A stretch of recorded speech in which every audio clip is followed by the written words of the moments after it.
Muy bien, hermanos, hermanas. Hoy vamos a ver la clase número, me parece que es la 22, que tiene que ver con este documento que es discipulado a través de las escuelas de catequesis. Como siempre, iniciamos con lo que es el video para tener un contexto de que vamos a tratar en la clase. Y En esta sesión vamos a discutir el discipulado a través de las escuelas de catequesis. Durante este periodo estamos en la mitad de la era patrística, y eso se dirige hacia el final del Imperio Romano. Durante este tiempo, la instrucción catequética creció en popularidad, y su impacto aumentó hasta aproximadamente la época de León I. Ahora recuerda, León I fue el primer líder en trabajar hacia una verdadera consolidación del poder para la Iglesia en Roma, sobre lo que él llamó todos los poderes eclesiásticos y temporales. Eso fue en el año 50 después de Cristo. No fue hasta más tarde, hasta Gregorio I, que vemos la palabra papa siendo utilizada por primera vez, pero en este punto, en el año 450 después de Cristo, vemos que el concepto del papado al menos comienza a tomar algún tipo de forma.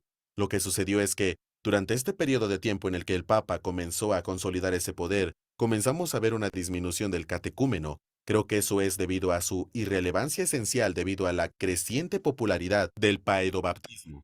Usted tiene aquí el hecho de que los paganos en tierras cristianas, que habían sido conquistados y ahora formaban parte del imperio, eran obligados por la ley a asistir a la iglesia y ser bautizados. Al ser bautizados, y luego cuando los niños comenzaron a bautizarse más tarde, pues formaban ya parte de la iglesia, en sus mentes ya no existía la necesidad de tomar el catecismo. Pero debido a la necesidad de formación, los cristianos desarrollaron estas escuelas alrededor del siglo II como un medio para defenderse de puntos de vista heréticos que ahora se estaban imponiendo de manera inconsciente a los creyentes incultos y conocimiento que acabamos de mencionar.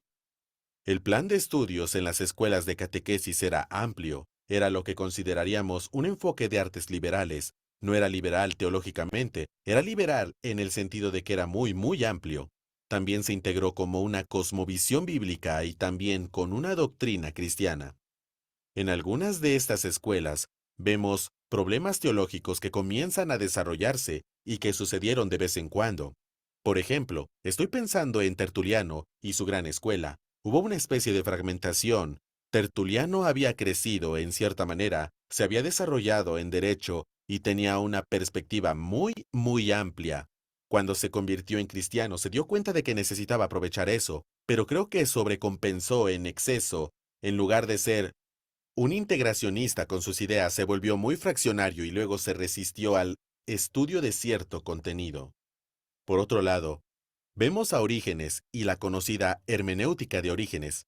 Vemos aquí que generalmente tenemos el crédito de suministrar a la Iglesia sus mentes más grandes y apologistas más capaces a través de estas escuelas catequéticas, pese a algunos de los desafíos. Tuvimos entonces después de este tiempo, después del tiempo de las grandes escuelas catequéticas de este periodo, al surgimiento de más escuelas regionales de catedral. Como comprenderá, la catedral implica el concepto de la cátedra o la silla, es decir, la sede de la autoridad de lo que se convertiría la Iglesia Católica Romana.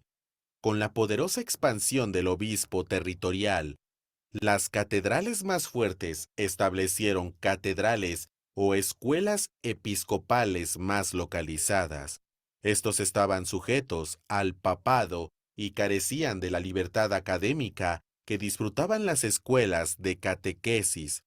Con el papel político en expansión de esos líderes espirituales, las escuelas de la catedral a menudo perdieron su vitalidad y, según los informes, sus estudiantes comenzaron a desarrollar actitudes de superioridad sobre los demás, en gran parte debido a su sólido conocimiento de las escrituras. Lo importante es saber que pensamos en la importancia de la escolarización. Eso es genial, la importación de la educación. Eso es genial, pero a medida que pensamos en nuestra escolarización y cosas así, desarrollar instituciones de educación superior en el cristianismo, es importante desarrollar colegios e instituciones de artes liberales. Todo esto surgió de estas ideas porque estas escuelas catequéticas, de alguna manera, son precursoras de los seminarios de hoy y colegios y universidades cristianas de artes liberales. Al hacerlo, debemos asegurarnos de que al hacer estos discípulos, la educación de la mente y la cabeza no conduzca a un tipo de conocimiento de las Escrituras que luego desarrolla orgullo en los mismos discípulos que luego discipularán a otros. Esos son conceptos importantes para pensar y estos son principios que aprendemos de las escuelas catequéticas hace cientos y cientos de años. Y de principio como que nos sitúa entre el siglo III y el siglo IV, casi para hablar de una cuestión de el por qué las escuelas catequéticas y cómo todavía sobrevivieron un tiempo más. Pero todavía nos encontramos en el siglo segundo y principios del tercero. Entonces, esto es importante. Los padres de la iglesia, antes de los padres de la iglesia, nos dice este escritor Justo L. González, de hecho aquí lo voy a compartir también para que ustedes lo observen. Este es de Bosquejos de Historia de la Iglesia, este documento ya se los envié, ustedes lo pueden checar, es un compendio breve de todo el desarrollo de la iglesia cristiana, casi 20 siglos, casi, porque siendo un compendio pues no puede abarcar todo.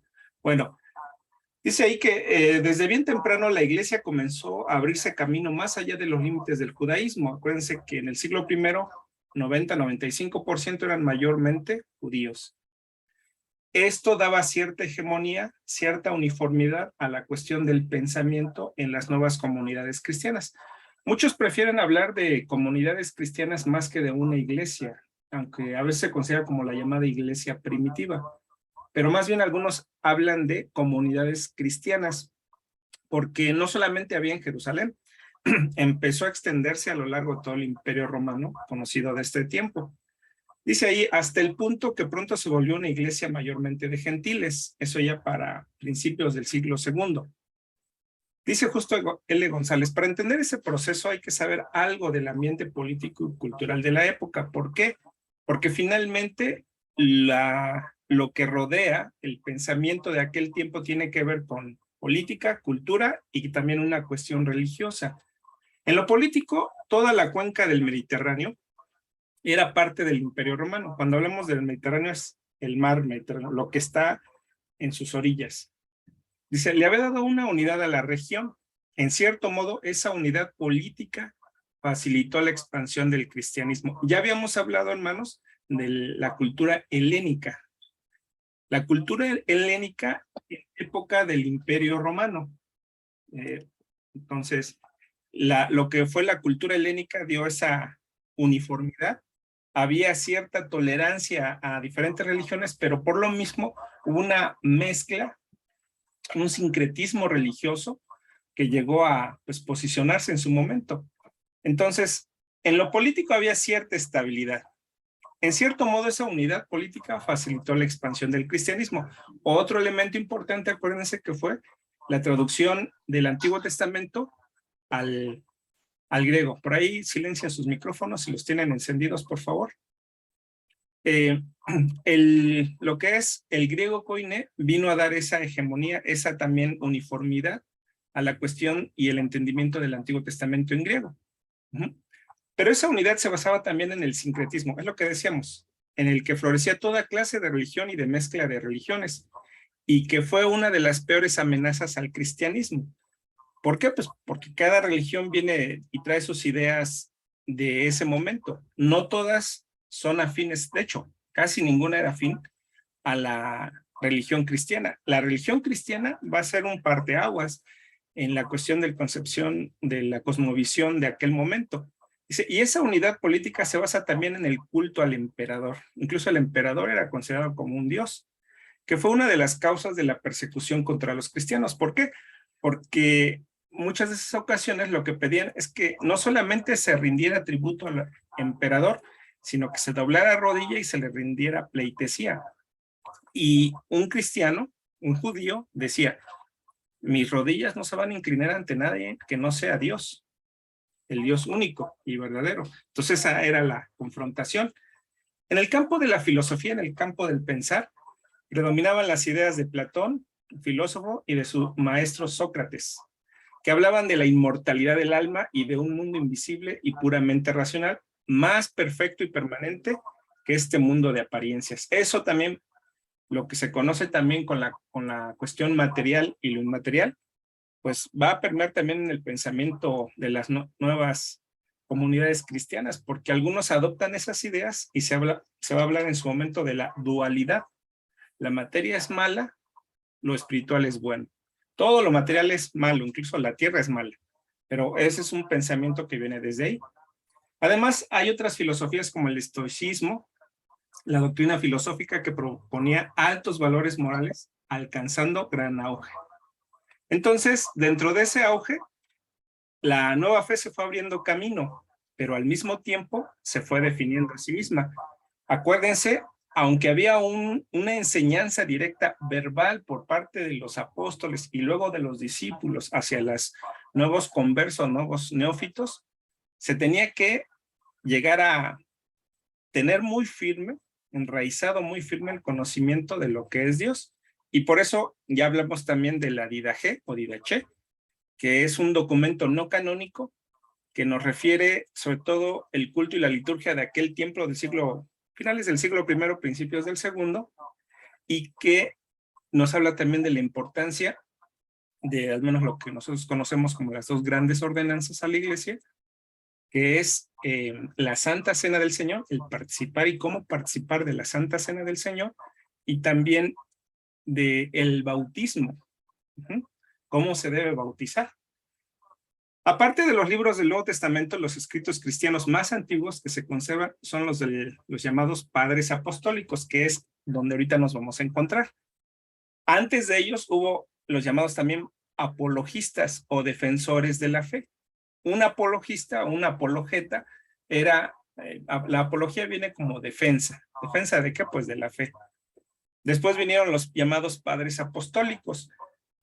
La importancia de estos llamados padres apostólicos es a través de esas cartas, sermones y tratados que sabemos algo acerca de la vida y enseñanza de los cristianos de la época. Es lo que los documentos que se conservan, no todos en su totalidad, porque también hubo en su momento destrucción, pues son importantes para conocer o darnos una idea, un contexto panorámico de cómo se vivía la fe de aquel momento.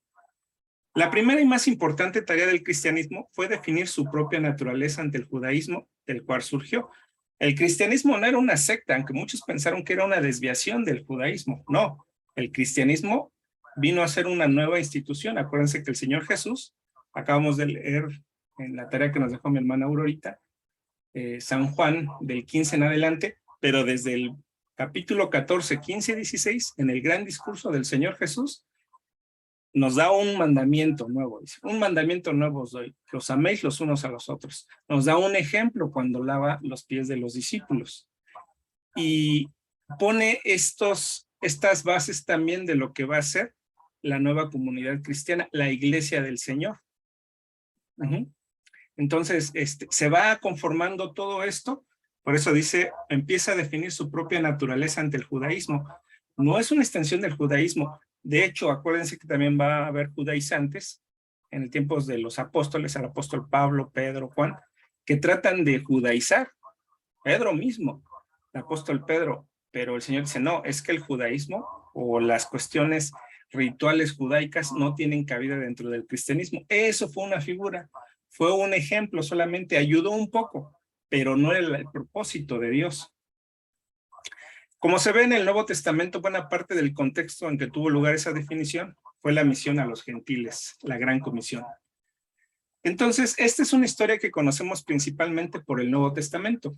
Allí vemos, especialmente en las cartas del apóstol Pablo y en el libro de Hechos, el libro histórico, el reflejo de las difíciles decisiones que la iglesia tuvo que hacer en sus primeras décadas. No todo fue fácil, tuvo que enfrentarse con muchas herejías. ¿Sería el cristianismo una nueva secta dentro del judaísmo? Decimos no. ¿Se abriría a los gentiles? Claro, porque ese fue el propósito del Señor Jesús. ¿Cuánto del judaísmo tendría que aceptar los gentiles conversos? Pues del judaísmo nada. De lo que se conoce como la ley de Dios, como dirían la ley de Moisés, pero en realidad fue la ley de Dios, eso sí se tenía que aceptar. Tales fueron las preguntas que dominaron la vida de la iglesia en sus primeras décadas. Pronto el cristianismo tuvo sus primeros conflictos con el Estado. ¿Por qué? El Estado, representado en los romanos, acuérdense el juicio en la semana de pasión y muerte de Cristo, cómo Pilato, cómo algunos gobernadores trataron de, pues más bien de salvar, entre comillas, al Señor Jesús, pero al final lo condenaron. Como en las lecturas que hemos tenido del apóstol Pablo en el libro de Hechos, también como él fue pues, castigado y juzgado. Esos conflictos con el Estado produjeron mártires, o sea, hombres que murieron y mujeres que murieron bajo, pues, martirios, y los llamados apologistas, los defensores de la fe. Los primeros sellaron su testimonio con sangre, los mártires. En el libro de Hechos, cuando se persiguen a los cristianos, quienes lo hacen son generalmente los jefes religiosos. Ahí está el apóstol Pablo, bueno, Saulo de Tarso. Lo que es más, en varias ocasiones las autoridades del imperio intervienen para detener un motín y así salvan así de dificultades a los cristianos.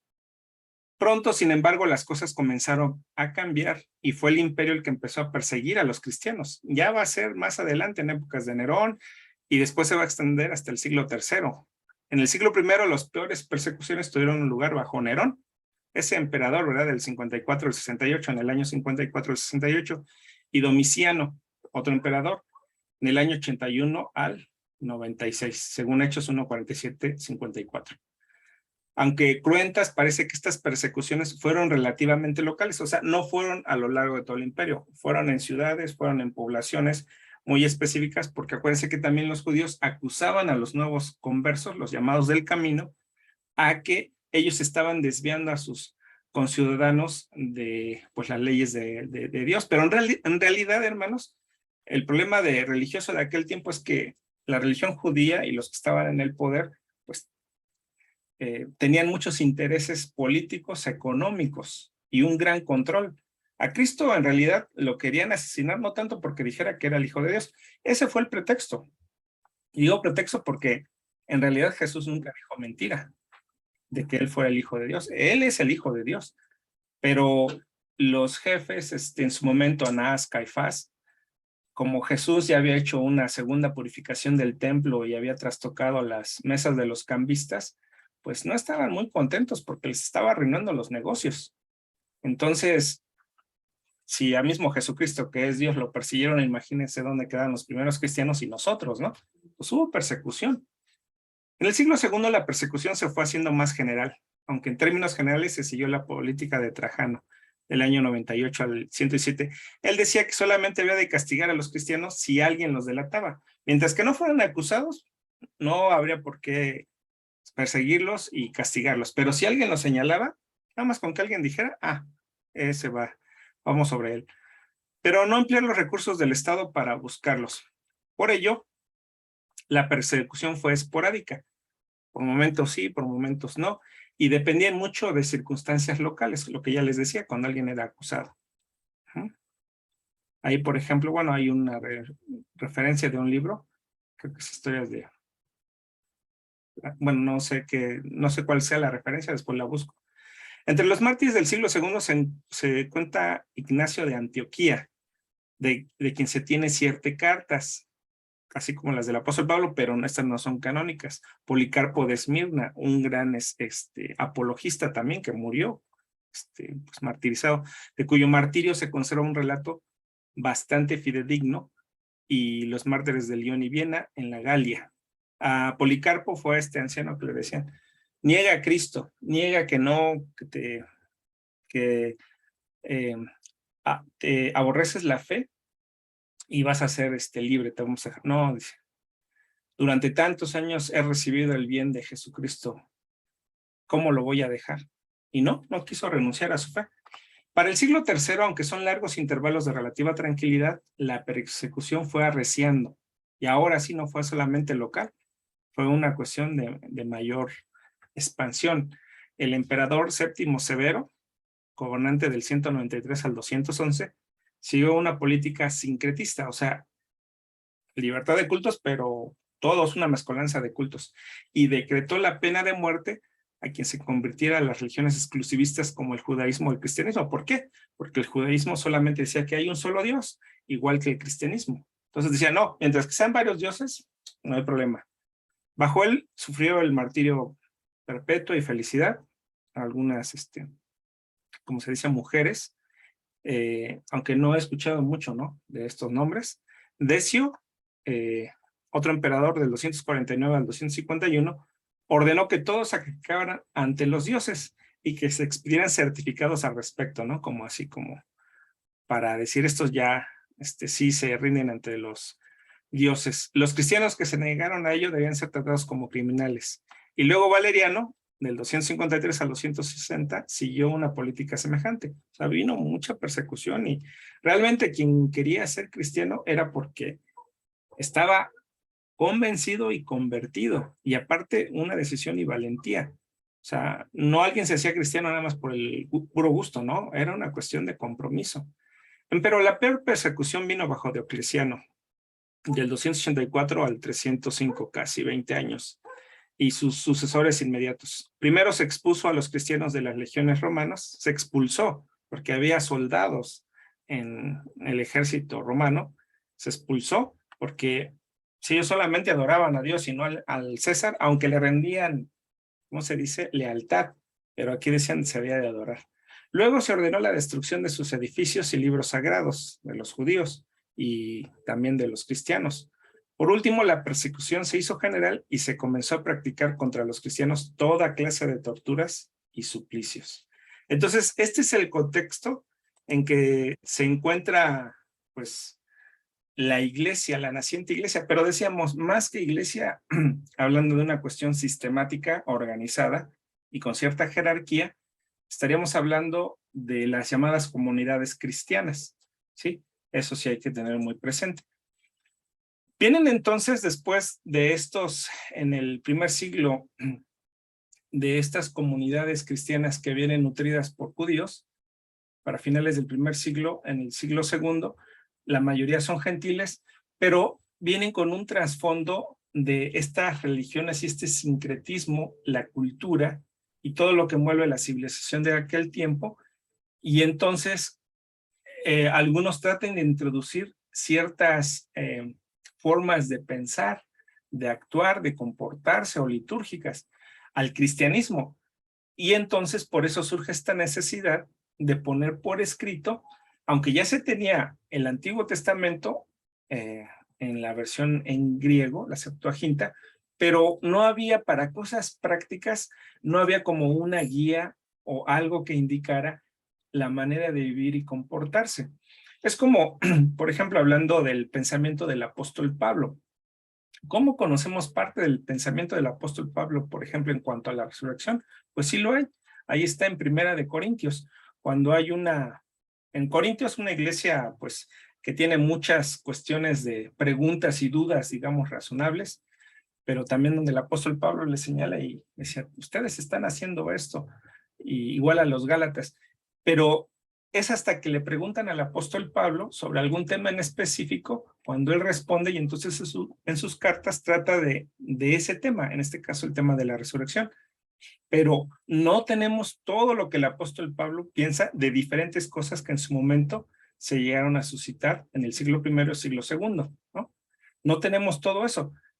Solamente podemos darnos un acercamiento en las 13 cartas que tenemos del apóstol Pablo, pero volvemos a lo mismo. No podemos tener todo el pensamiento práctico, la enseñanza del apóstol Pablo para ciertos asuntos muy particulares. No sé si me explique. Sin embargo, dice la Biblia en Romanos, creo que es en Romanos 15:4, ¿no? Las cosas que se escribieron antes para nuestra enseñanza se escribieron, a fin de que por la paciencia y consolación de las Escrituras tengamos esperanza, ¿sí? Perdón, hace rato como que estaba hablando un poquito más fuerte y un poquito más rápido por el sonido que tengo de fondo y no quiero que se escuche tanto en la grabación. Entonces, en estas cuestiones que les decía, hablando de cómo nació el cristianismo en esta época, debemos de entonces de tener presente que se nutrió las nuevas comunidades cristianas de muchos de estos adeptos que venían de un trasfondo pues pagano, gentil, de un sincretismo religioso. Entonces, cuando alguien llegaba, pues llegas nuevo, llegas, no es de que con tu mente en blanco, pero llevas incluso con ciertas prácticas donde se practicaban en las anteriores religiones. Y a lo mejor muchos pensaron que el cristianismo o estos llamados del camino era una nueva religión, y bueno, pues es igual que todas, y no. De hecho, les decía, estaba, simplemente por señalar, se hablaba de lo que era Dios mismo, ¿no? Entonces, eso fue también una cuestión importante. Ok, vamos a narrar algunos puntos. Ahora, pasando a los llamados padres de la iglesia, así se les conoce.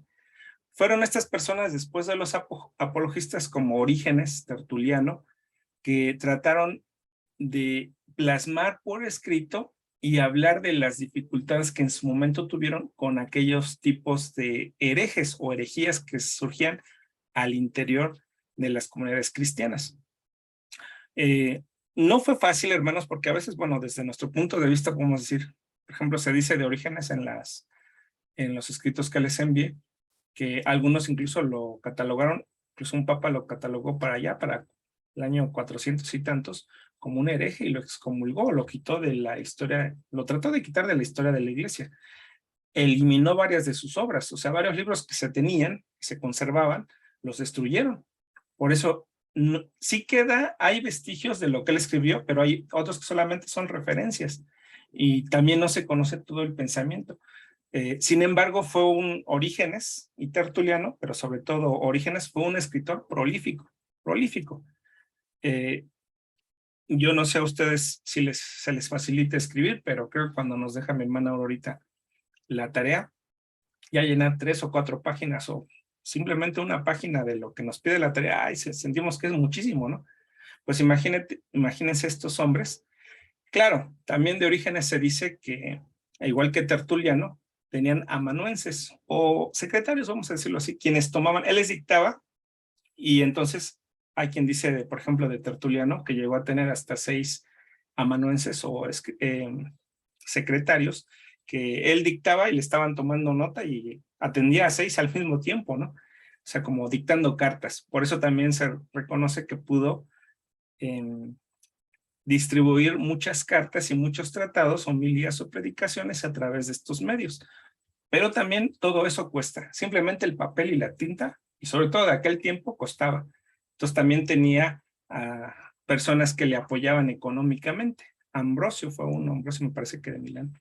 Bueno, entonces decíamos, en este segmento 22, que tiene que ver con el discipulado a través de las escuelas de la catequesis, sobre todo se nos habla de estos llamados padres de la iglesia. Así se les conoce, así se les conoció.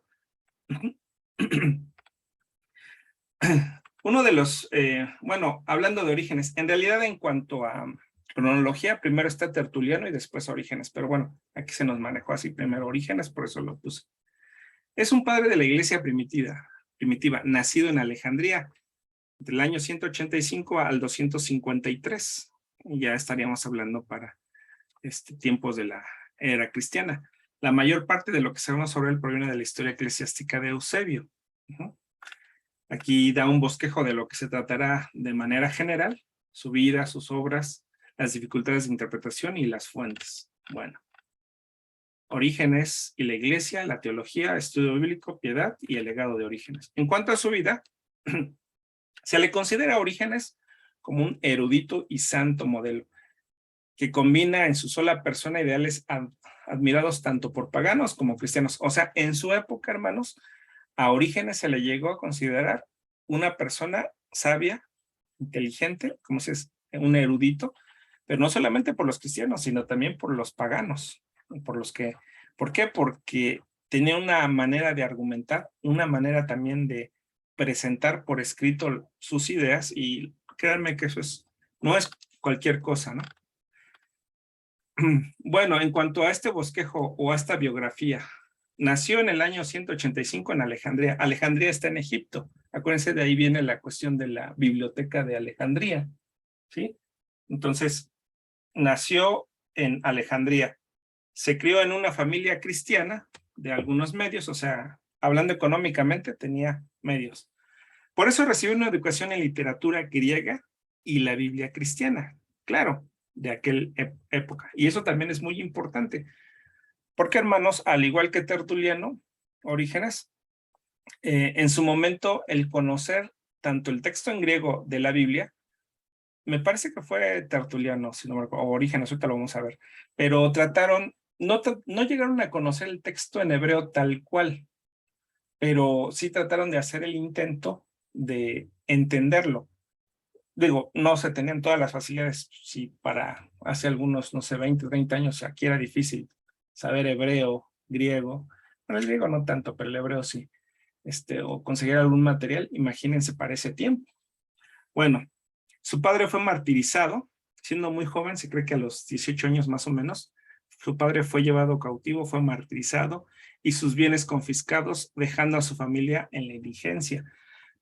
Para ese tiempo, siendo cristiano, su padre y todo, él trató incluso también de sufrir martirio, pero dijeron, no, no, espérate.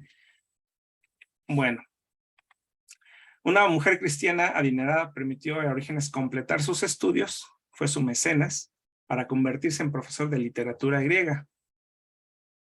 Se familiarizó con las tradiciones intelectuales, o sea, era también un buen lector. En su momento apoyó a un agnóstico. Los gnósticos es esa doctrina, o más bien herejía, que dice que se sitúan en dos sentidos, que la materia es mala, todo lo que es material es malo, y que lo espiritual tiene que ver con lo que se conoce como el logos, así como en San Juan, el Evangelio según San Juan, que habla de logos, en el principio era el verbo, en griego dice en arjejo logos. El logos para los griegos era el origen principal de todo lo que se había creado. Por eso Juan, cuando habla en su Evangelio según San Juan, el primer capítulo, le está hablando también a los griegos o a los que conocen el idioma griego koine, y les dice que ese logos, logos, el logos es Jesucristo. De lo que hablaban los griegos, que el logos era el creador de todo, el que sustenta todo, dice, ese logos es Jesucristo, por eso le inicia en arjejo logos, en el principio creó Dios, así como también en Génesis 1:1, ¿verdad? ¿Por qué? Porque también en su momento Génesis fue traducido al griego, igual como empieza Génesis, casi igual, en arjejo logos, en el principio, San Juan 1:1, también inicia así, en el principio creó Dios los cielos y la tierra. Juan, y aquel verbo, ¿verdad? Fue hecho carne y habitó entre nosotros y vimos su gloria, gloria como del génito del Padre, lleno de gracia y de verdad. Bueno, conoció entonces de la literatura griega, conoció la cuestión del agnosticismo, pero también lo tuvo que conocer porque también presentó una cierta defensa. También se familiarizó con las tradiciones exegéticas judías, eso también le ayudó mucho para sus escritos, aunque no muchos lo entendieron, les decía en su momento. Durante un segundo periodo de persecución bajo Severo, ya habíamos hablado un poco de este emperador, Orígenes, mientras que otros se escondieron o huyeron, dice, la mayoría de los maestros de la iglesia se escondieron o huyeron, Orígenes valientemente proporcionó instrucción cristiana, o sea, siguió enseñando. Porque miren, hermanos, para los llamados padres de la iglesia, particularmente para Orígenes y Tertuliano, ellos concebían, por ahí silencian por favor los micrófonos, ellos entendían que el poder conocer a Dios era a través de la palabra. El cristianismo era conocimiento, pero no el conocimiento o la gnosis, como decían los gnósticos, porque los gnósticos también tenían eso segundo. Decían, sí, se puede llegar a conocer el logos, pero solo a través de un cierto conocimiento. Y ese conocimiento es un conocimiento secreto. No todos lo pueden conocer. Y no, Orígenes decía, no, la Biblia es para todos. El conocimiento de Dios es para todos a través de la Escritura Sagrada. Bueno, la erudición de Orígenes mereció el respeto de paganos y cristianos por igual. Decíamos, o se decía al principio, que lo conocían y destacaban. Aquí está el mecenas que le ayudó. Cuando convirtió a Ambrosio, uno de sus condiscípulos o discípulo, un rico alejandrino del gnosticismo, ganó el amigo y protector de por vida. A Ambrosio animó a Orígenes a escribir y le proporcionó taquígrafos, estos amanuenses y copistas, para que pudiera componer tratados extempore. O sea, esa fue una de las grandes. No tenía computadora, no tenía imprenta, no tenía fotocopiadora, pero tuvo el apoyo económico de esta persona, Ambrosio, y porque estuvo también convencido. Y dice, dedícate a escribir, crea documentos que sustenten esta fe. Entonces, convirtiéndose en uno de los autores más prolíficos de la antigüedad, les decía que aproximadamente en el año 400 un papa lo excomulgó y pidió que sus obras de Orígenes se quemaran. No se llegaron a quemar todas, pero imagínense, habría mucho más. Su fama pronto se extendió mucho más allá de Alejandría, llegando a los círculos más altos del imperio. Cuando alguien de esa erudición, de ese conocimiento y de esa producción literaria, los hermanos también se crea enemigos y sobre todo incluso en la cuestión religiosa de las autoridades de este tiempo. Orígenes no tenía tal cual como un cargo eclesiástico, no era obispo, no era, todavía no existía para ese tiempo el término teólogo, o no era un pastor, digamos, de alguna catedral. Entonces hubo, sobre todo en Alejandría, que es donde él empezó a trabajar, que el obispo de aquel tiempo, pues le tuvo envidia, la verdad. Le tuvo envidia y lo trató de hacer su vida difícil, por eso él tuvo que irse a Cesarea. Su fama pronto se extendió mucho más allá de Alejandría, llegando a los círculos más altos del imperio. En el 231, una emperatriz viuda, Julia Amaea, lo llamó a una audiencia de Antioquía. Y aunque el obispo Demetrio dio su aprobación, este fue el obispo, Demetrio.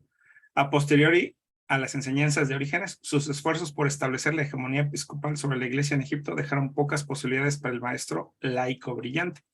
O sea, el obispo Demetrio vio problemas en él y empezó a complicarle la vida. Bueno, por eso dice más adelante, después del 233, Orígenes se instaló en Cesarea, en Palestina, cuyo obispo Theoticus lo había ordenado al presbiterio. Ahí fue cuando recibió esta ordenación durante una estancia anterior. Y esta ordenación enfureció a Demetrio, el obispo de Alejandría, quien había llegado a ver en Orígenes como un hereje. En realidad, el problema era una cuestión de que era una persona muy conocedora. O sea, estaba cumpliendo con la cuestión también del cristianismo, de difundir la fe y lo que era San Mateo 28:19. Por eso, la mayor parte de sus obras que sobreviven de Orígenes fueron escritas en Cesarea, donde predicó extensamente. Él después lo llevan cautivo, lo martirizan y por el 251 Orígenes murió en Tiro con la salud quebrantada por sus sufrimientos, porque pues lo habían llevado cautivo. No murió cuando fue apresado, pero por los males y todas las condiciones con que estuvo ahí preso, pues finalmente murió. Me parece como a los 70 años. Dentro de sus obras han sobrevivido extensos escritos, algunos incluidos sobre el Tratado de los Primeros Principios. En griego, principio, como les decía, se dice arjé. En hebreo es bereshit, ¿no? Pero en griego es arjé. A-R-J o arché, algunos dirían, porque cambian la J por CH, ¿no? Así como la didajé o didaché, pero es didajé. Entonces, vienen estos tratados, hay tratados en un momento de eruditos, hay homilías o prédicas, hay cartas personales, cartas hacia algunas, incluso iglesias, diálogos. Y hubo vamos a decir, una Biblia que hizo en 6 partes, se llama la Masiva,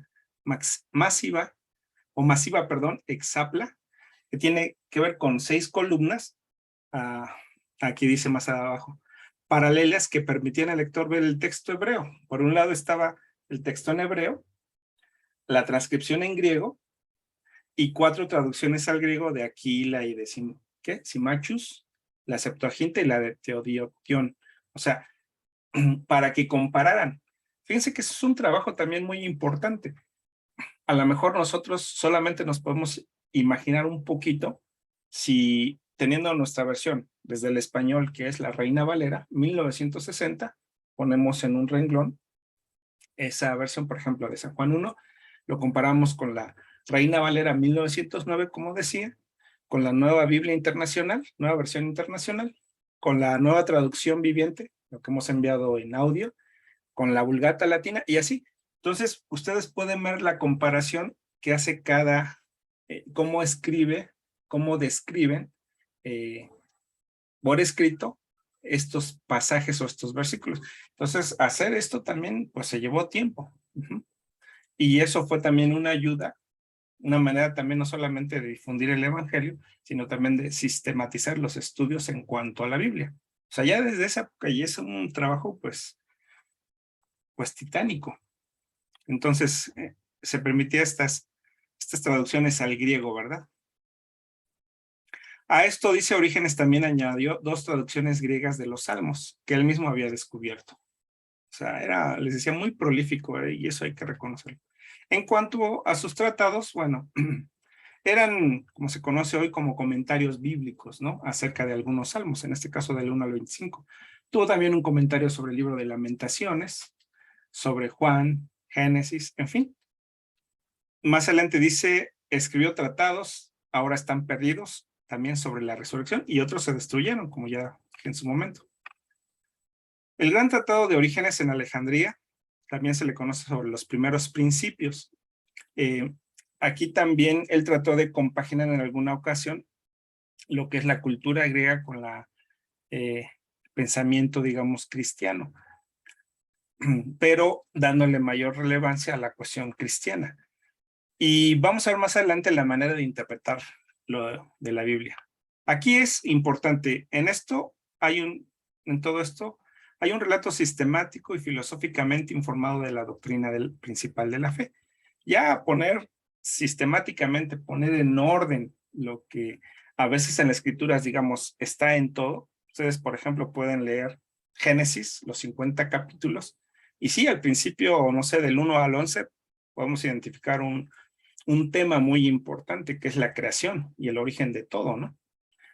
Pero, por ejemplo, hacer una diferencia entre Génesis 1 y Génesis 2, y luego, como en su momento, para Orígenes, por ejemplo, él va a decir, es que Génesis 1 habla de una primera creación y Génesis 2 habla de otra segunda creación. Él se empezaba a hacer sus preguntas, digamos, hermenéuticas o de interpretación y les daba una respuesta para su momento lógica, pero tratando de no contravenir, digamos, lo que se conoce como todo lo demás del escrito en ese tiempo, el Antiguo Testamento, ¿no? Y ya después el Nuevo. No es que se pusiera a él, bueno, pero hay algunos de los estudios que luego hacía sus interpretaciones, y aunque muchos dicen que él fue un intérprete alegórico, en realidad era un intérprete gramatical y literal, como vamos a ver en un momento. Bueno, el Tratado de Orígenes en realidad tiene una estructura cuádruple, y un prefacio enumera brevemente los arjai. Acuérdense de la palabra arjé, principios, en griego. Primeros principios en el sentido filosófico empleado por los presocráticos, pero también para él principios elementales de la fe cristiana, tal como los transmite la tradición de la Iglesia. En eso trataba de compaginar. La primera sección importante de la obra trata de Dios. Hermanos, en un estudio de teología sistemática, porque acuérdense, hay teología que decimos, hay una que es sistemática, una que es bíblica y otra que es práctica. Alguna ocasión vimos algún poco de clases de teología sistemática. Acuérdense que se habla de Dios, teología propia. Bueno, antes con Schaffer son los prolegómenos, que es una introducción a toda la teología. Después viene la teología propia, o lo que se conoce como Dios. Y él empieza a hacer esta cuestión sistemática. La primera sección importante de la obra trata de Dios. Después de las criaturas racionales, de su caída de Dios, en varios tipos de encarnación, y el mundo en su lugar en el proceso por el cual Dios está provocando el retorno de las criaturas racionales a su estado original. El segundo trata de cuestiones particulares como la forma de la encarnación. Ya para ese tiempo también algunos pensaban que Cristo en realidad no había ni venido como niño, no se había encarnado, y que no había tampoco muerto. Empezaba a haber ciertas herejías, ¿no? Orígenes continuó con sus comentarios incompletos sobre Génesis, no los terminó, y Juan, después de tratar de trasladarse a Cesarea, escribió comentarios sobre Proverbios, el Cantar de los Cantares, Isaías, Ezequiel, los profetas menores, Lucas, Mateo y la mayoría de las epístolas paulinas. Les decía, fue muy vasto y numeroso en sus contribuciones literarias. Tres tratados no exegéticos escritos en Cesarea, su exhortación al martirio sobre la oración y contra Celsum. O sea, mientras que los padres apologistas solamente decían que estaban equivocados los gentiles, los paganos, cuando señalaban a la fe cristiana como una cuestión de misticismo, de artes mágicas o alguna cuestión así medias raras. Orígenes les contestó, le dijo, miren, ustedes lo que dicen no tienen razón por esto y por esto. No sé si me estoy confundiendo con Tertuliano, pero no, creo que sí fue Tertuliano el que tuvo una formación más bien de abogado, y como abogado también presentó una defensa así muy al estilo de los abogados, ¿no? Muy sistemática y con fundamento legal. Bueno, en sus homilías, bueno, hay varias homilías, predicó homilías registradas por taquígrafos, y miren, pues ahí está casi todo el Antiguo Testamento, el Nuevo Testamento, casi todos. Se conservan 156 homilías del Antiguo Testamento junto con 39 sobre Lucas, solamente sobre el libro de Lucas. Sobreviven en traducciones latinas de Jerónimo y Rufino. Bueno, historiadores. Al igual que los comentarios, interpreta el texto bíblico versículo por versículo. Aquí me llegó a pensar que en la predicación, ¿cómo se dice? Expositiva, como dice por ahí el libro de Isaías. Palabra por palabra, renglón tras renglón, un poquito aquí, un poquito allá. Entonces, versículo por versículo, pero lo tratan con menos detalle y se concentra en la exhortación moral, ¿no? En lo práctico. Hubo cartas, ahí están, una extensa correspondencia de Orígenes. Diálogos. Bueno, ¿cuáles son los problemas de interpretación en cuanto a los escritos de Orígenes? Pues un primer problema es la pérdida de tantas obras, pero le decía no porque él las perdiera, sino porque las destruyeron. Este trabajo fue controvertido en su propio tiempo, el siglo I, finales del siglo I, principios del segundo. Lo fue tanto más cuanto más se fijó la doctrina cristiana en el siglo y medio después que transcurrió entre su redacción y su traducción. En el prefacio bueno, ahí se justifica por qué es esto. El método teológico de Orígenes también plantea dificultades de interpretación. Aunque él presupone una división entre la gran mayoría de cristianos simples, él hablaba de que hay cristianos espirituales y hay cristianos simples. Los cristianos simples son los que casi no se interesan por conocer más de la fe. Digamos, bueno, el apóstol Pablo se identificaría como niños en Cristo o cristianos carnales. Los cristianos espirituales son los que anhelan conocer y se preparan para conocer de Dios y a Dios. Él tiene una explicación a su manera, también de las cuestiones escatológicas, porque para ese tiempo también va a venir una época con los montanos, que habla sobre la parucía o la segunda venida de Cristo, ¿no? Y hubo un grupo en que trató de recuperar ciertos principios de la fe cristiana de inicio del siglo I, y muchos dicen, se han olvidado del ayuno, se han olvidado de la oración y se han olvidado de la venida del Señor Jesús. Y entonces trataron de hacer estos énfasis, pero muchos exageraron, a tal grado que como todos grupos llamados escatológicos, dijeron, ya Cristo viene. Y ellos dijeron que para finales del siglo II o pronto ya iba a venir. Y pues no.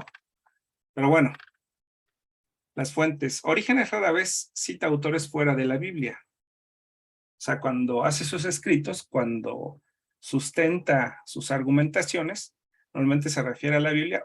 Hay veces que sí hace una referencia a otros autores, pero prefiere él tratarlo de la Biblia. Dado el conocimiento íntimo de Orígenes y su ardiente devoción al texto bíblico, les decía, tenían un gran amor y pasión por el texto. Puede parecer paradójico que al hacer que el alcance de esta influencia sea motivo de controversia. Así, por ejemplo, este autor Eugène de Fay, autor de un estudio pionero sobre Orígenes, argumentó que la Biblia era en efecto una cáscara vacía en que Orígenes vertió su propio pensamiento. Así tal cual dijo. Orígenes interpretó lo que él quiso interpretar. Por eso les decía, algunos lo catalogan como un intérprete alegórico, pero no, él le tenía celo a la palabra. Pero había cuestiones que él no podía explicar, ¿no? Por ejemplo, en esto de la purificación del templo. Hoy conocemos, hoy sabemos que la purificación del templo se llevó en 2 etapas, ¿no? Al principio del ministerio del Señor Jesús y casi a finales del ministerio del Señor Jesús, para explicar también estas diferencias, pero en su momento él no tenía todos estos elementos, lo que se conocía como la crítica de fuentes o el porqué de ciertos documentos históricos que podrían probar o arqueológicos. Entonces él trataba de explicarse para darle sentido a lo que él leía, pero no es que él quisiera, como se dice, interpretar porque quisiera, no, sobre todo veía que no estuviera en discontinuo o contrario a la palabra de Dios, ¿no? Orígenes recibió la Biblia por mediación del cristianismo primitivo. Ese es un punto a su favor. Bueno.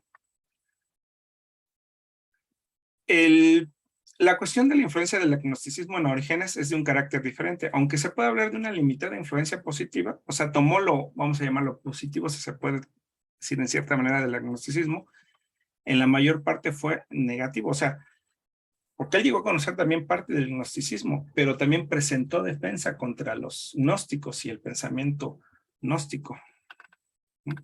Orígenes, en contraste con Irineo, otro padre de la iglesia, no buscaba simplemente refutar a los agnósticos, sino dar una respuesta razonada a las serias cuestiones que planteaba. Por ejemplo, una de esas, hermanos, es cuando alguien se trató de apropiar, o incluso hubo gnósticos, pues que fue Marción, que trataron de hacer su propio canon bíblico. Y entonces lo que los gnósticos veían que les convenía, porque hablaba del conocimiento de acuerdo a cómo ellos los interpretaban. Este sí, Lucas sí está bien, no, pero Mateo no.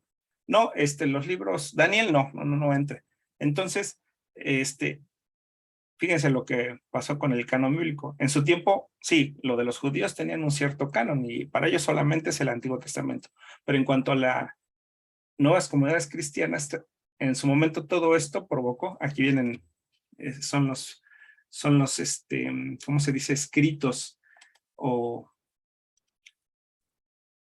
líderes religiosos, estos son Valentino, Basílides y Marción. Algunos de ellos trataron de hacer sus propios cánones, aunque ellos no sabían qué era la palabra canon. Y entonces Orígenes les empezaba a dar respuesta. Y ellos les decían, no, espérenme, ustedes están hablando de la Biblia y se la apropian, pero ustedes no son los depositarios de la Biblia.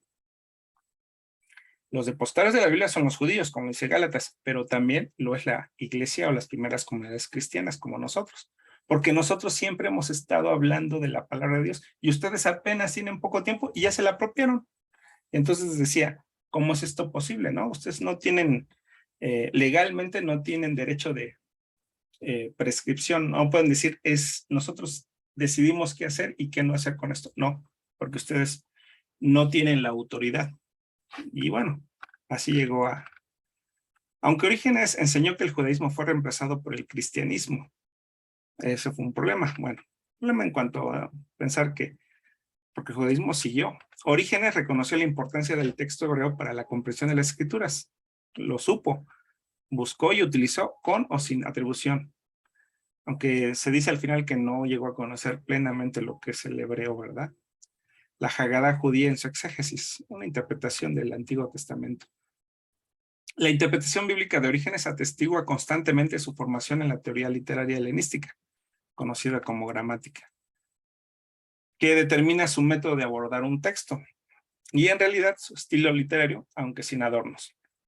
En realidad, la interpretación en muchos, lo que él trataba de hacer, hermanos, cuando leía el Antiguo y el Nuevo Testamento, es que él interpretaba de manera literal lo que decía la Escritura, pero también se dio cuenta, que era un pensador y un escritor prolífico, que por ejemplo en las cartas del apóstol Pablo hubo ciertas diferencias, vamos a decir, de pensamiento o de estilo literario. ¿Por qué? Porque el apóstol Pablo a veces utiliza un lenguaje literario, digamos, como poesía, como una analogía, como una metáfora, pero no se puede interpretar literalmente. Es una imagen, una representación. Es como cuando dice que la iglesia es el cuerpo de Cristo, que alguno no es mano, que otro es pie, que es una representación. No lo podemos tomar literalmente, ¿no? Pero en cuanto a su método, él decía, la Biblia, la interpretación literal es cuando se dice, la Biblia dice lo que dice. O sea, si aquí dice que hay un sujeto, si aquí dice que hay un verbo, eso es lo que dice la Biblia. Bueno, fue un filósofo sofisticado de la escuela que llamamos platonismo medio. En sí mismo una mezcla ecléctica de metafísica platónica, lógica aristotélica y elementos de la ética estoica. Ahora, es para nosotros un poco o un tanto difícil comprender, o no es que lo justifiquemos, pero sí comprender por qué también Orígenes, digamos, tuvo esta influencia. Pues es que era la influencia de aquel tiempo y trató, les decía en su momento, incluso de compaginar ciertas cosas. Bueno, Orígenes, como Justino Mártir, antes que él, consideró el cristianismo como verdadera filosofía, hablando de esta filosofía helénica. Los griegos decían que su filosofía era, decía Orígenes, no, la verdadera y mejor filosofía es el cristianismo. Y separó de la, de la filosofía pagana cuando la enseñanza de la iglesia lo obligó a hacerlo, sobre todo en su doctrina de la encarnación. Ya, por eso algunos lo ven, ¿no? Se me hace que Orígenes es medio pagano o herético, pero volvemos a lo mismo, no llegamos a entender todo el pensamiento porque no se conservan todos los escritos de este padre de la iglesia. Bueno, él mismo se describió como un hombre de la iglesia, fíjense. Pero también así como se describía como un hombre de la iglesia, criticó con frecuencia y sin piedad a los obispos. Por eso, desde algunos no lo querían, como vimos anteriormente, porque también señalaba sus excesos. Algunos que se enriquecían ilícitamente, y entonces los denunciaba y decía, ay, estos son mentirosos, ¿no? Así como leímos en las cartas de Juan, primera, segunda y tercera de Juan, hay algunos que pues eran maestros, pero de la mentira. Aquí es donde dice, la comprensión de Orígenes de la Iglesia de su papel como teólogo hizo que las tensiones fueran inevitables. Esencial para ambos es la distinción entre cristianos espirituales, él lo llama así, por eso está entrecomillado, y cristianos simples. La mayoría de los cristianos son sencillos, y aunque no debería ser así, dice él, también lo son muchos de los que tienen oficio clerical. Los clérigos no espirituales, sin embargo, no tienen derecho a arrogarse autoridad, disciplina que solo puede ser ejercida por los espirituales. Además, la enseñanza como mediación de la palabra de Dios es la función eclesiástica más alta y la fuente de la autoridad genuina. O sea, si había líderes en la iglesia, obispos, presbíteros, pero que no tenían esta condición espiritual, decía, pues ustedes no son nada.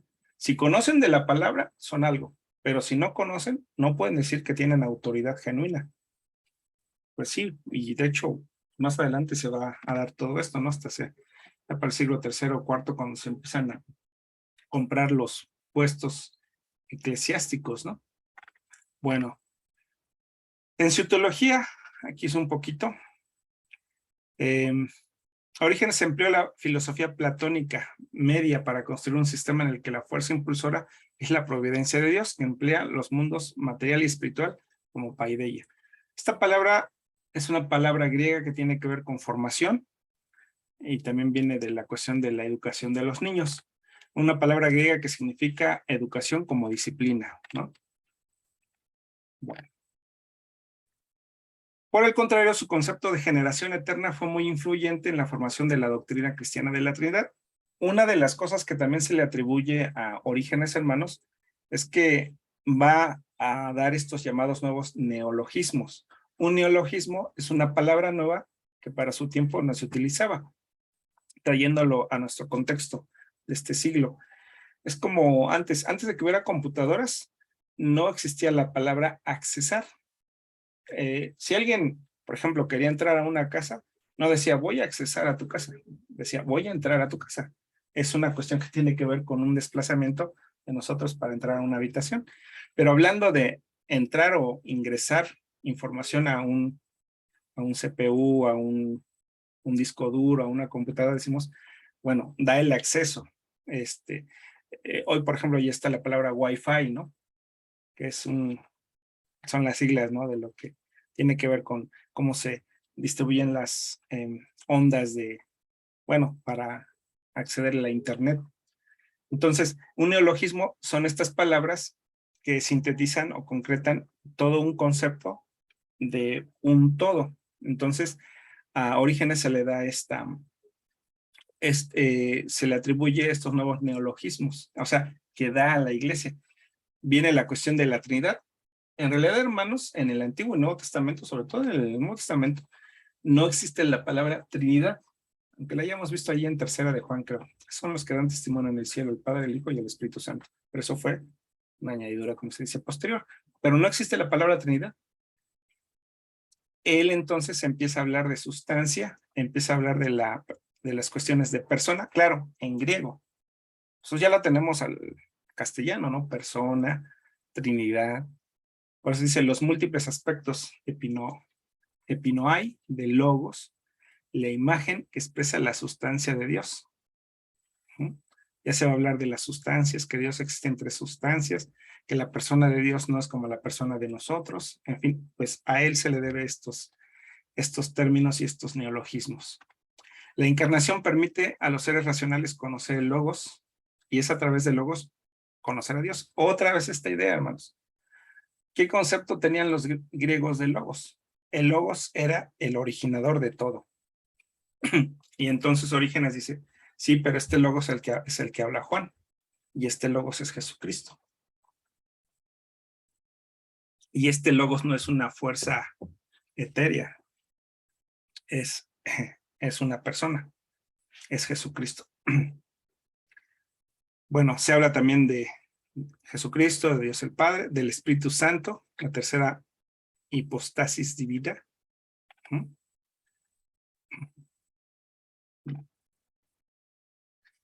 Y Orígenes, así con todo esto, poquito que vimos, transforma así la escatología cristiana. Hablar de escatología es hablar de los eventos futuros. De hecho, les decía él, en su momento también ya para sus últimos días se convirtió al montanismo. No es que sea malo, lo que pasa es que el montanismo se empezó a desviar o a hacer énfasis desmedidos en la cuestión de la segunda venida de Cristo y en una vida ascética, o sea, separada del mundo, así como que separarse totalmente. No era mala la idea, el problema es de que ya decían, no, ya dejen todo, olvídense todo, lo material ya no importa, va a venir Cristo, va a venir Dios y todo esto va a desaparecer, ¿no? Bueno, la creencia cristiana en la resurrección es una forma de hablar de la identidad de la persona encarnada que muere en este mundo con la persona glorificada del mundo venidero. Del mismo modo, el advenimiento, la parusía, la pronta presencia de Cristo. Cristo, que es significativo para nosotros, es su advenimiento en nuestras almas, ¿no? Bueno. Fíjense, es lo que les decía, Orígenes es mejor conocido por su interpretación alegórica, pero de acuerdo con su formación en el estudio literario helenístico, fue un maestro en todos los aspectos de erudición bíblica, o sea, no solamente en esto. Esto abarcó desde el establecimiento del texto, a través del estudio cuidadoso de la gramática y la sintaxis, hasta la aplicación teológica más especulativa. Cuando se habla de explicación teológica más especulativa, hay cosas que él no entendía, entonces una manera de explicarlas es decir, pues yo creo que esto es por esto. Por ejemplo, les decía en Génesis capítulo 1 y Génesis capítulo 2, él para compaginar decía, es evidente que hay dos relatos de la creación. Entonces él decía, hubo una primera creación y la primera creación fue espiritual, o sea, Génesis capítulo 1. Y la segunda creación ya fue creación, pero ya fue una cuestión material. Él decía que en la primera Dios hizo como que las mentes, los entes, los espíritus de todos que estaban ahí, ¿no? Y ya para la segunda hizo los cuerpos que habitaran esas mentes. Eso se habla de teología especulativa, pero era una manera de explicar, ¿no? Con lo que tenía. Pues algunas veces se le critica que casi es un hereje o es un hereje, ¿no? Orígenes nunca alcanzó la capacidad para leer hebreo. Fue pues en sí un problema, dice, aunque muy consciente de su necesidad. Por ello su exapla fue un intento de compensar esta falta al permitirle comparar el texto de la Septuaginta de la Iglesia con todas las demás traducciones griegas. Su uso es evidente en sus homilías sobre Jeremías, donde ocasionalmente mencionó que prefería otra lectura a la de la Septuaginta. Es como nosotros, hay algunos que vienen a la iglesia, si conocen la nueva versión internacional o ahora la nueva traducción viviente, dirán, es que es más entendible esta. Sí, pero más bien se complementan. Si pudiéramos tener una nueva Biblia internacional, una nueva traducción viviente, una Reina Valera 60, una 1909, pero sobre todo, parte en referencia a los escritos originales en hebreo y en griego, uy, pues sería mucho mejor para entender, ¿no? Las obras de Orígenes lo revelan teniendo cuidado con las sutilezas gramaticales y usando información histórica o geográfica para iluminar el significado literal de la Biblia. Ahí está, significado literal de la Biblia. Él dice que reconoce serias inconsistencias en la Biblia y las explicó como una política deliberada por parte de los autores inspirados para ocultar ideas más profundas a los simples. O sea, era su explicación. Si hay algo que no se entiende de pasajes muy, como decimos, difíciles, oscuros, era porque los escritores sagrados ocultaron ideas, pero que solamente los simples no van a entender, pero los que son espirituales lo van a ir entendiendo. Y de hecho, él dijo que cuando, hablando de la cuestión de la escatología, que cuando un cristiano moría, iba con Cristo, no dejaba de seguir aprendiendo. Él lo puso en sus obras y decía que una de las maneras de conocer más a Dios era seguir conociendo más de Dios ya estando con Él. Él lo refiere así. Es para, pues, ¿cómo se dice? Pensar, ¿no? Interesante su punto de vista.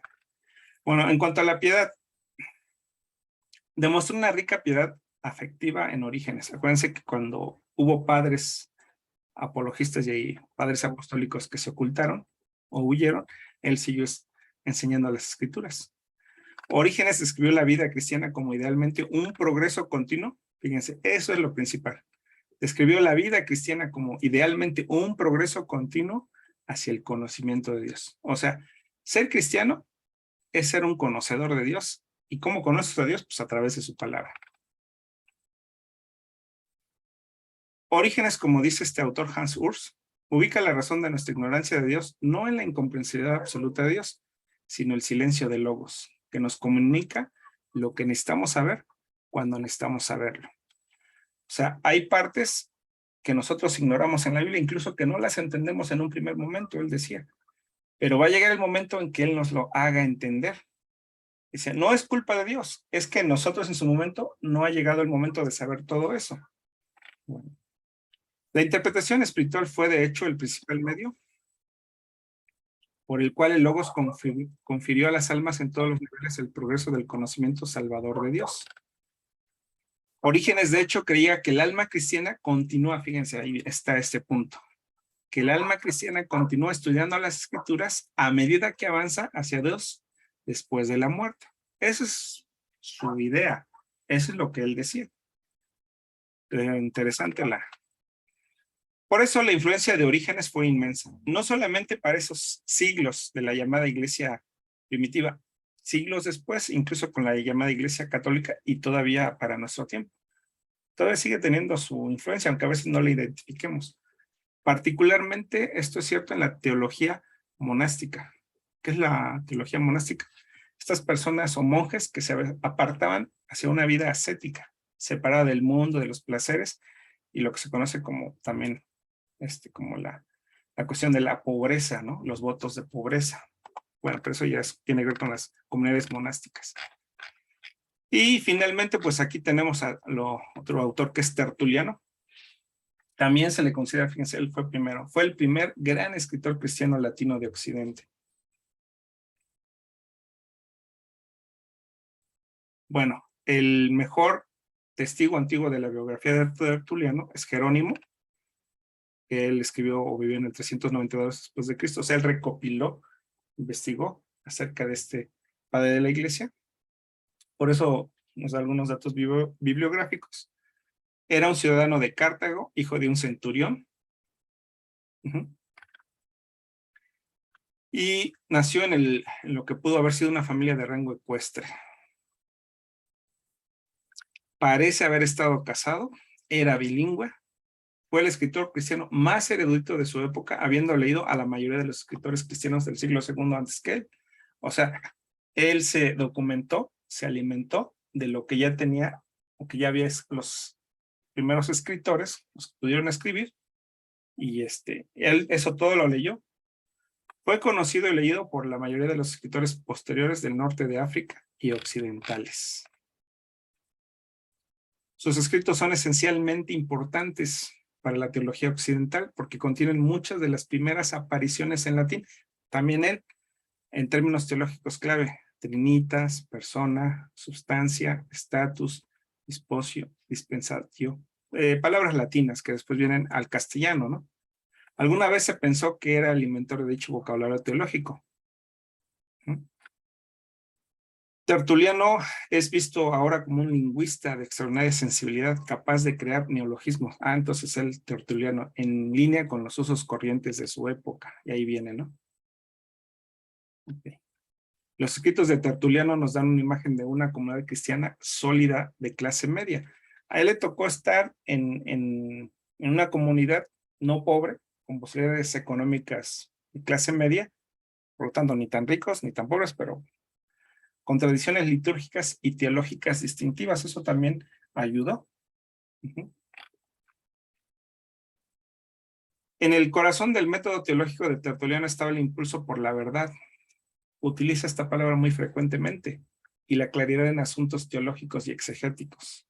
Esto significa que el significado literal de las escrituras, también él lo habla, como lo revela la regla del contexto, fíjense, tanto histórico como estilístico. Es su método preferido de interpretación bíblica, al igual que Orígenes en su momento, pero a él sí, más literal todavía. Aunque defenderá la exégesis alegórica de la escritura contra el hereje Marción, es la pura verdad de la escritura, representada por la regla de fe con sus certezas, lo que vincula y contiene las conclusiones del teólogo o del exégeta. Bueno. Fue Tertuliano, recurrió al montanismo y a los profetas montanistas. Él fue para resolver las incertidumbres de los puntos de disciplina de la iglesia que ni la teología ni las escrituras podían resolver normativamente. Bueno. Los estudios indican que conocía y citaba todos los libros del Nuevo Testamento actual, pero excepto Primera de Pedro, Tercera de Juan y Santiago. Y bueno, eso es lo que podemos decir acerca de este autor. Ya no los estaba viendo, espero que no se me hayan dormido, estaba viendo el texto. Pues, hermanos, estos solamente son 2 padres de la iglesia, pero ahí está otros más, les digo, por lo menos 5 más, en su momento, en Historia de la Iglesia, o más bien bosquejo de la Historia de la Iglesia de Justo L. González que les envié, ahí viene, hay un capítulo, ustedes lo ubican más o menos después de primer siglo, entrando al segundo siglo, y viene un resumen, una síntesis de todos estos padres llamados de la iglesia apostólicos. ¿Cuál es la importancia de estos varones o de estos hombres maestros?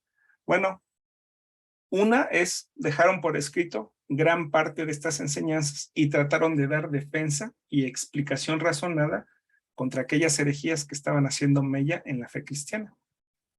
Viene la catequesis también se va a nutrir de estas enseñanzas, va a sintetizar estas enseñanzas, y la catequesis, acuérdense que lo vimos en un documento que también les envié, bueno, que tienen que checar en internet, que son estas pequeñas preguntas, a manera de preguntas y reflexiones. Se hace una pregunta y uno tiene que dar respuesta. Les decía, al principio se tenían que aprender de memoria las respuestas, para que tuvieran una defensa, argumentos, bueno, a veces de memoria, y pudieran decir, es que yo creo en esto, por esto, ¿no? Entonces, esas son las ayudas y las ventajas de conocer los llamados apologistas y padres de la iglesia. ¿Sí, hermanos? ¿Alguna pregunta, algún comentario?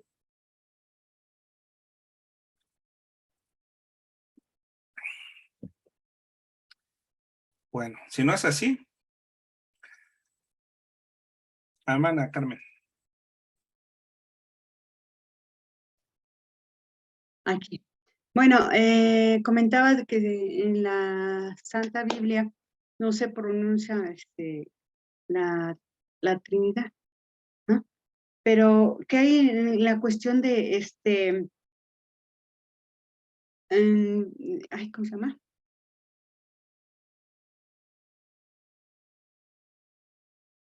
En Colosenses 2:9 Ajá. nos habla, dice, porque en él habita corporalmente toda la plenitud de la deidad. Ahí sí se refiere, ¿no? Ok. Sí, mire, voy a explicar así.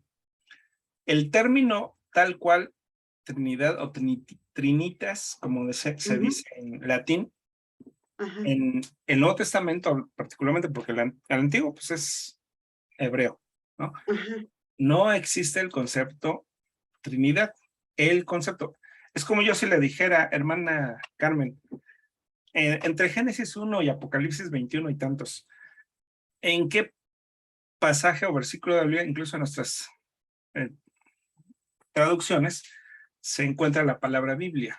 ¿Ha leído alguna vez que diga, no estoy diciendo en la portada, ni el ujú. frente de la portada, No, dentro de lo que son los sino en el textos. texto bíblico? Ujú. ¿Ha visto que alguna vez diga Biblia? No, No, no dice. no. Los sinónimos, digamos, para Biblia, pues decimos Sagrada Escritura con mayúscula, Ujú. Palabra de Dios. Permítame, están las pepitas. Sí.